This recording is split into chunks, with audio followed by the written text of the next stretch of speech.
करती भी रहे वो प्रशंसा के पात्र है।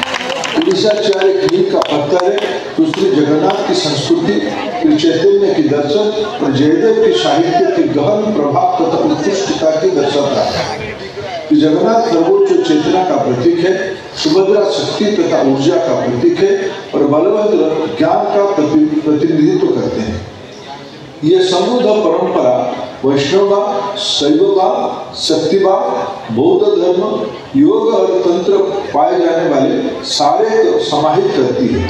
डॉक्टर शेरिकनी अनाराव के नाम पर मल्टीपर्पज क्लासरूम कैंपस और वेंकटचला बॉयज हॉस्टल सहित इंफ्रास्ट्रक्चरल एडवांसमेंट छात्रों और संकायों के लिए अत्याधुनिक सुविधाएं प्रदान करने के हमारा समर्पण का उदाहरण है।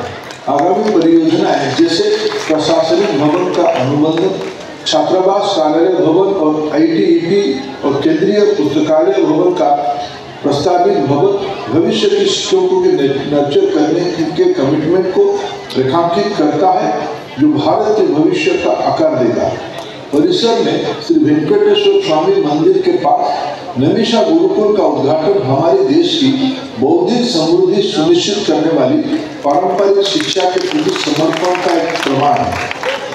हमारे शास्त्रों के प्रचार और समर्थन के लिए एक मॉडल के रूप में शास्त्र परीक्षण केंद्र की स्थापना एक सराहनीय प्रयास है। श्री जगन्नाथ मंदिर के इतिहास और इसकी संस्कृति पर राष्ट्रीय स्तर के सम्मेलन के लिए ICHR नई दिल्ली के साथ सहयोग एकेडमिक और कल्चरल एक्सचेंज की दिशा में एक महत्वपूर्ण कदम है।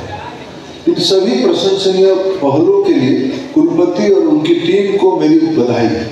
मित्रों, दुनिया तेज गति से बदल रही है। हमें बदलाव के साथ तेजी से आगे बढ़ना होगा। हमें उभरते अवसरों की लाभ उठाने के लिए तैयार रहना होगा। यदि हम अवसर चूक गए तो हमारे युवाओं से अधिक कष्ट किसी को नहीं होगा।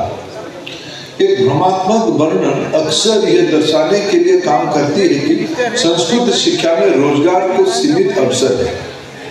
इस नैरेटिव को चुनौती देने की जरूरत है। सरकार नेशनल एजुकेशन पॉलिसी 2020 के तहत भारतीय ज्ञान प्रणाली में शिक्षा के प्रासंगिक और आकर्षण बनाने के लिए प्रतिबद्ध है। ICAS में सीखने के मूल में संस्कृत है। विश्वविद्यालय न्याय, सांख्य, मीमांसा, द्वैत, अद्वैत, वेदांत आदि जैसे विभिन्न दार्शनिक विद्यालयों में विशेषज्ञता वाले विद्वानों से समृद्ध है।